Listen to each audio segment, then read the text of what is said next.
de souveraineté, de paix et de prospérité au bénéfice des peuples. Voilà ainsi résumé la vision des chefs d'État de la Confédération des États du Sahel. Une vision martelée hier par les ministres des Affaires étrangères des 3 pays. Ils ont élaboré une stratégie de collaboration de l'espace confédéral et la CEDEAO. Les conclusions des travaux avec Adama Guiti et Isia Kanana. Après une journée d'intenses travaux, la réunion des ministres des Affaires étrangères de la Confédération des États du Sahel est sanctionnée par un communiqué final. Depuis Ouagadougou, les ministres des Affaires étrangères du Burkina Faso, du Mali et du Niger saluent le leadership, la vision éclairée et la détermination sans faille des présidents Traoré, Goïta et Tchani.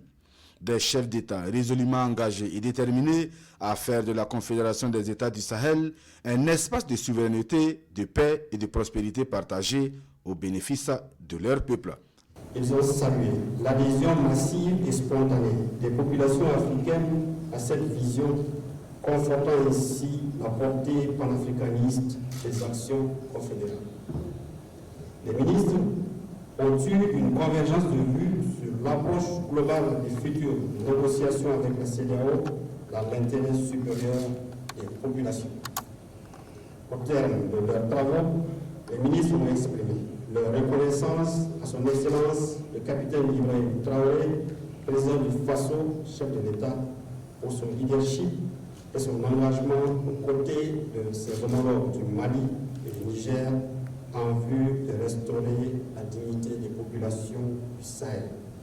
Cette réunion dans la capitale burkinabé devrait permettre à l'AUS de disposer d'un document stratégique solide, essentiel pour mener à bien les discussions avec la CEDEAO après le 28 janvier 2025, date butoir du retrait des pays de la Confédération de l'instance sous-régionale ouest-africaine. Nous comprenions que désormais, les discussions au sein de notre espace doivent tenir compte de l'existence de l'AES, c'est-à-dire le Burkina Faso, le Mali et le Niger, en tant qu'acteurs unis pour pouvoir avoir des discussions avec la CEDEAO dans un esprit de coexistence pacifique, dans un esprit de responsabilité, mais surtout dans le souci de pouvoir préserver les intérêts des populations, les intérêts de toutes les populations. Je pense que c'est ça aujourd'hui notre préoccupation majeure. Nous restons donc disponibles pour engager des discussions en tant qu'entité AES avec la CEDEAO pour pouvoir apporter des solutions aux préoccupations de nos populations, mais également aux préoccupations de nos États. L'AES marque sa disponibilité au-delà de la CEDEAO à coopérer avec tous les pays du monde, épris de paix, épris de prospérité, dans le respect de notre souveraineté et dans le respect de la dignité de nos peuples.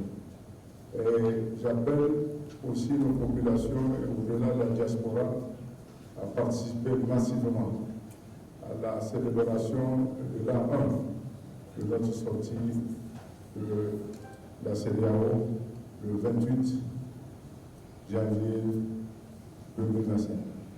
La Confédération des États du Sahel veut désormais s'imposer dans le concert des nations. Et la rencontre de Ouagadougou matérialise la volonté du Burkina Faso, du Mali et du Niger d'asseoir une position commune et une stratégie d'ensemble qui définissent les liens de collaboration futurs entre la Confédération des États du Sahel et la CEDEAO basée sur la franchise.